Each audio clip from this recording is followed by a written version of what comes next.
Earlier today, on February 19, 2022, at 9:30 a.m. in my local time zone, one of the biggest letters from the producer went live for like 4 hours, and it unleashed an absolute dump truck of information for the future and upcoming content of the critically acclaimed MMORPG Final Fantasy XIV. I watched the whole stream, so you don't have to, and this is my best attempt at condensing all the critical information into this video.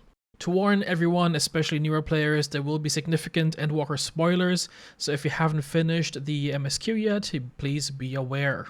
The stream started strong, with Yoshi P promising the player base that NFTs will not be part of FF14, with Yoshi P requesting everyone to calm the fuck down. He also said there is no intention to add any NFT elements to the game, and I'm inclined to believe the man. Yoshi P did go on record saying that NFTs could make for an interesting business model with the right game design, and he's open to the opportunity of talking about NFTs in an interview unrelated to FF14. He thinks it's possible for NFTs to be integrated in a correct manner, but a game's priority should always be fun design before any financial models are considered. I found this whole part pretty reassuring, so the important part here is no NFTs in FF14.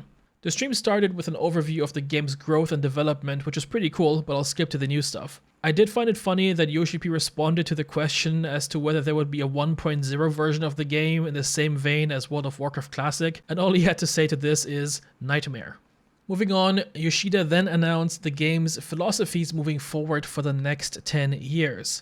Number 1 being an even better RPG, alone or with friends. I'm sure this will appeal to the players that somehow keep playing MMORPGs and yet still somehow can never make any friends. Yoshi P then also described the game as solo friendly currently, but wants to go beyond that. The trust system will continue to cover all the MSQ dungeons and 4-player trials and Endwalker, but will also expand to cover ARR story dungeons in the future. Cape Westwind is going to be removed and will be replaced with an instanced quest battle instead. Rest in peace to the hardest raid in the game. The Praetorium and Castor Meridianum are being changed to being 4-man instance dungeons. How this will affect MSQ Roulette is unknown at this point. They're looking to overhaul several of the old dungeons to make them a better player experience. The second key philosophy that's important to consider here is preparing for years of service to come, and this means that FF14 is getting its first major graphical update. A graphical update is coming with the next expansion, so it's most likely going to be around 2 years from now. Animations, lighting, graphics, and everything in between is being improved. Minimum operating specs are being increased in 7.0, but it was also mentioned that the PS4 will continue to be supported as an operating system. It's also important to note that this is not an overhaul to make the game look like, let's say, Final Fantasy XV, but to look overall better. We were baited with a high fidelity render of Artbird, only to be told it won't look like this, what you're currently seeing on screen. A preview of what it could look like instead was shared, which I think already looks pretty fucking good for the fact that they're very early stage in the testing period of this. Also, Catgirls look supreme, and I'm all for it. Before I jump into the real reason why you're here, which is the upcoming content, there was one announcement made after the content updates where Yoshi P explained that they're changing the major patch cycle by extending it for 2 weeks. New major patches, so 6.1, 6.2, 6.3 and so on, are now being spread by 4 months instead of 3.5 months. This is to allow for more time to reduce bugs, but also to give the development team less of a crunch. For us, this makes it easier to have a rough timeline in place for when next major patches are coming. Now the next big part, the third philosophy in this series, is to continue to provide us regular updates on an appropriate schedule. And these updates and these schedules were also discussed. Starting with patch 6.1, which is currently slated for April, and it's bringing a lot of content. First, Hildebrand fans rejoice because the first Hildebrand quest batch is coming in 6.1. Tataru, the original gangster, gets her own side quest line in 6.1 as well. I am assuming it'll have to do with her opening her own store in Old Charlian, but we'll see. The first Alliance raid of the Myths of the Realm series is coming. Everyone rejoice. The Arkasodara Beast Tribe will be unlockable and daily quests will become available, which also means we're most likely getting a new mount. Ultimus Bane will be the first Unreal trial and it'll be synced to level 90 of course. I can't wait for people to suck at this fight. And the big important new thing we heard here. All the raiders, listen up.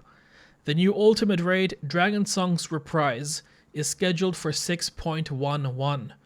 If the 0.1 patch release schedule is anything to go by, it'll most likely come out 2 weeks after 6.1 releases. Raiders rejoice because we're gonna be eating good. Yoshida himself commented on the fight being quite difficult. The trust system is being expanded to cover all the ARR dungeons, like announced at the beginning of the stream. The new calling card UI system that was announced in a previous live letter is going live in 6.1 as well.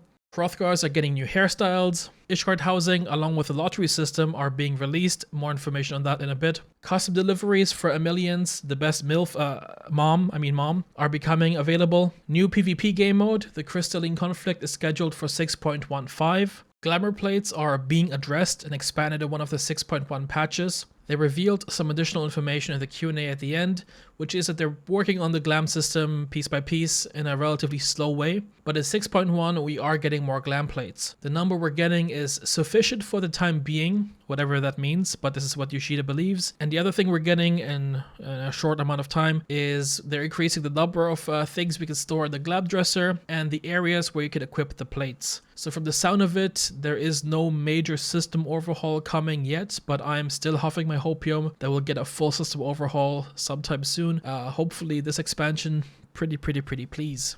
Anyway, the other big thing that was discussed in the Q&A for 6.1 is the housing system. Let's talk about housing updates. Every single member of an FC can enter the lottery for buying plots for the FC's house, assuming the FC members are given the right to buy land by the FC leader.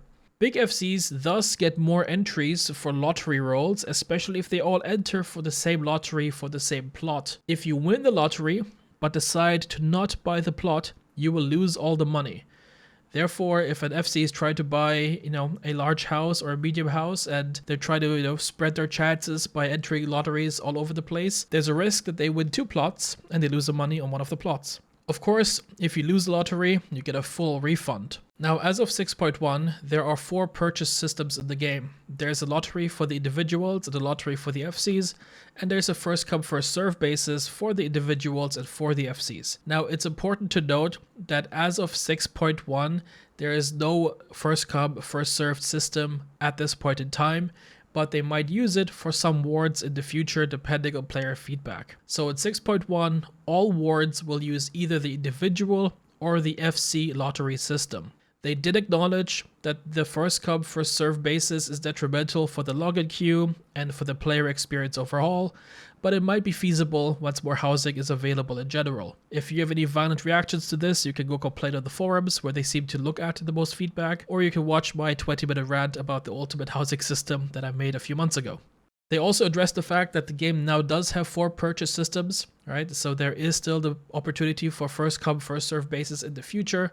And one thing they did also mention is that each ward can have its own purchase system. As we'll see in 6.1, it'll either be lottery for FC or lottery for the individual, but it's possible on a technical level, on a theoretical level, that some wards could be FC first come first serve, individual lottery, individual first come first serve, and these can be changed on each patch, and you'll see what wards have what system in game. From the sound of it, they'll adjust these systems based on open plots and supply and demand, which I'm not quite sure how it's going to work because I've never seen the demand be low and the supply is always limited. But regardless, we got some information on housing, which I am grateful for. Of course, for the people participating in Housing Ultimate with a lottery system, I wish you the best of luck. To conclude the 6.1 information dump, of course, new trials and more are coming as well, the usual things you can expect from a major patch.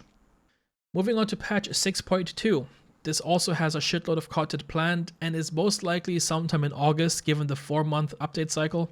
The trust system is being expanded even further and will also start covering some of the Heavensward main story dungeons. They mentioned new weapon enhancements but didn't really dive deep into what this meant. This could be potentially a relic weapon, I have no idea.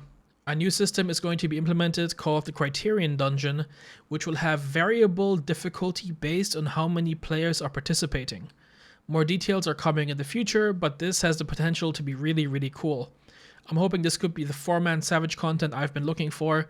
When they say variable difficulty, they explain that the difficulty as a 4-man team is different to a solo run. I don't know what level of difficulty they're discussing here, if it's just regular dungeon difficulty or going to extreme and savage levels. I have no clue, but this is potentially exciting. And of course, the much awaited Island Sanctuary is coming in 6.2, with more details being revealed in the future. I know a lot of people were hoping for more Island Sanctuary details, but this is all we got. 6.2 will also have the next Pandemonium raid tier, plus the usual trials that you normally expect from a major patch. Now 6.3 has got me feeling some type of way, and is most likely to come in December given the update cycle. The trust system is being expanded to cover all of the Heavensward dungeons, great for solo players, but holy shit, a new deep dungeon is confirmed. Let's fucking go! Another big piece of news that's been confirmed is there is another ultimate raid coming in Endwalker. We'll have at least 2 ultimate raids in this expansion, which is very exciting. More mysterious island sanctuary content was mentioned, but we don't know what.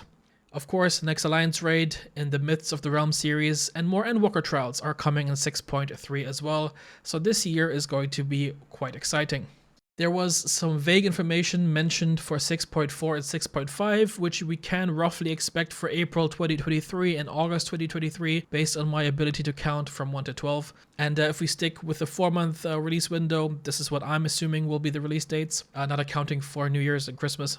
6.4 and 6.5 are aiming to expand the trust system to cover all Stormblood dungeons, which might be interesting for the leveling experience. I'm actually quite excited for this. They'll add more of the Criterion dungeons that I mentioned just a while ago, with the variable difficulty being the main attraction here. There's more expansions to the Island Sanctuary coming, implying that the Sanctuary has more than one area, which could be interesting. And of course, these patches will conclude the Endwalker experience and will include the last set of trials and raids and whatnot. Now, after Yoshida talked about the roadmap, the patches 6.1 onwards, there was a Q&A section, and there were some interesting questions that they addressed in the Q&A.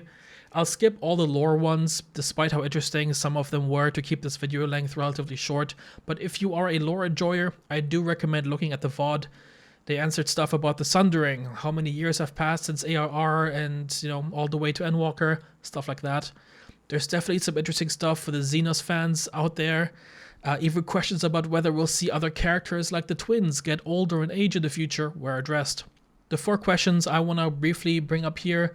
People brought up that healers are outputting too much healing versus the damage taken in the current raid tier, with people clearing the current raid tier with even only tanks. The answer that we got is the current raid tier is intentionally a little bit easier than usual to lower the entry level to Savage raiding, and classes are still being balanced. Difficulty will increase with the next tiers, as it has in the previous expansions. If you feel like healing is too easy now, apparently the answer is to go play the upcoming Ultimate. Dark Knight and some other jobs are being adjusted in 6.1. Living Dead is quote-unquote definitely being adjusted. They've also mentioned having received all the player feedback on White Mage and Machinist, and they're making appropriate adjustments apparently. Dragoon's animation lock is being looked at and being adjusted as well, and other class balance things are coming up too. When asked about the moon housing, or whether we're going to eventually have housing on the moon, this was Yoshi P's face, with most of his answer being maybe, most likely in the future. Female Hrothgars have not been forgotten apparently. Hafir Copium, they'll come when they come, they'll come when they're ready, regardless of whether the amount of people playing them is low or not. Yoshida has committed to making this happen. I don't know how this interferes or plays together with the graphical updates they're planning, but female Hrothgars will come eventually. And that concludes my live letter summary roundup. I'm sorry if the audio quality is a little bit scuffed and my editing is a little bit unrefined compared to my usual stuff. It's because I have a pretty busy schedule this weekend, so I wanted to bust this out fast. If you'd like to be an absolute Giga Chad, if you do me a favor, you can like and subscribe.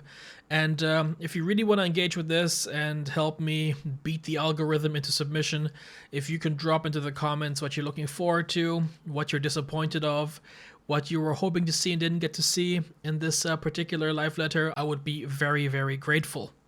But yeah, I'm very excited for the next year and maybe even 2 years of FF14. I think a lot of cool content is coming. I might make a video in a couple of weeks when we see the next live letter summarizing my thoughts on the upcoming content. At this point, we don't know enough for me to make any definite judgments. But yeah. If you'd like to catch my stream, I occasionally stream on twitch.tv/alzahard, and that's it. Drop on my Discord channel, my Discord server, where I hang out with my friends and talk about the game. Recently, we've been talking about Lost Ark a lot, but FF14 is always first and foremost for me. But yeah, thank you so much for watching. I'll see you guys in the next video. Peace out.